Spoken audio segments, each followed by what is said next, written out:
സർക്കാരുമായി ബന്ധപ്പെട്ട അറിയിപ്പുകൾക്കും മറ്റു വാർത്തകൾക്കും വേണ്ടി ഈ ചാനൽ സബ്സ്ക്രൈബ് ചെയ്യാനും തൊട്ടടുത്ത ബെല്ലൈക്കൻ എനേബിൾ ചെയ്യാനും മറക്കാതിരിക്കുക. സമ്മതത്തോടു കൂടിയുള്ള വിവാഹേതര ലൈംഗിക ബന്ധത്തെ ബലാത്സംഗമായി കണക്കാക്കാനാകില്ല എന്ന് സുപ്രീം കോടതി. 9 വർഷത്തോളം ലൈംഗിക ബന്ധം പുലർത്തിയിരുന്ന യുവതി കാമുകനെതിരെ നൽകിയ ബലാത്സംഗ പരാതി റദ്ദാക്കിയുള്ള വിധിയിലാണ് സുപ്രീം കോടതിയുടെ നിരീക്ഷണം. ലൈംഗിക ബന്ധത്തിന് സമ്മതം നൽകുന്ന സ്ത്രീകൾ പിന്നീട് പ്രണയബന്ധം തകരുമ്പോൾ ബലാത്സംഗ പരാതിയുമായി വരുന്നത് ദുഃഖകരമാണെന്നും കോടതി കൂട്ടിച്ചേർത്തു. മുംബൈ സ്വദേശിയായ മഹേഷ് ദാമുക്കരെ എന്ന വിവാഹിതനായ യുവാവിനെതിരെ കാമുകി നൽകിയ ബലാത്സംഗ പരാതി തള്ളിയാണ് ജസ്റ്റിസുമാരായ BV നാഗരത്ന, NK സിംഗ് എന്നിവരടങ്ങിയ ബെഞ്ച് ഇക്കാര്യം വ്യക്തമാക്കിയത്. മുംബൈയിലെ കാർഗർ പോലീസ് സ്റ്റേഷനിലായിരുന്നു യുവാവിനെതിരെ ബലാത്സംഗ കേസ് രജിസ്റ്റർ ചെയ്തത്. ഈ ബലാത്സംഗ കേസ് റദ്ദാക്കിക്കൊണ്ടാണ് സുപ്രീം കോടതി ഇക്കാര്യത്തിൽ നിലപാട് വ്യക്തമാക്കിയത്. മഹേഷ് ദാമുക്കരെ എന്നയാൾക്കെതിരെ വനിതാ SI ജാദവ് നൽകിയ കേസിലാണ് സുപ്രീം കോടതി റദ്ദാക്കിയത്.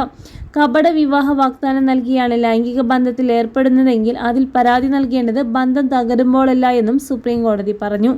വിധവയായ വനിത ജാദവും വിവാഹിതനായ മഹേഷ് ദാമു വരെ തമ്മിലുള്ള വിവാഹം ആരംഭിച്ചത് 2008-ലാണ്. വിവാഹ വാഗ്ദാനം നൽകിയാണ് താനുമായി കാരെ ലൈംഗിക ബന്ധത്തിൽ ഏർപ്പെട്ടത് എന്നാണ് വനിതയുടെ പരാതി.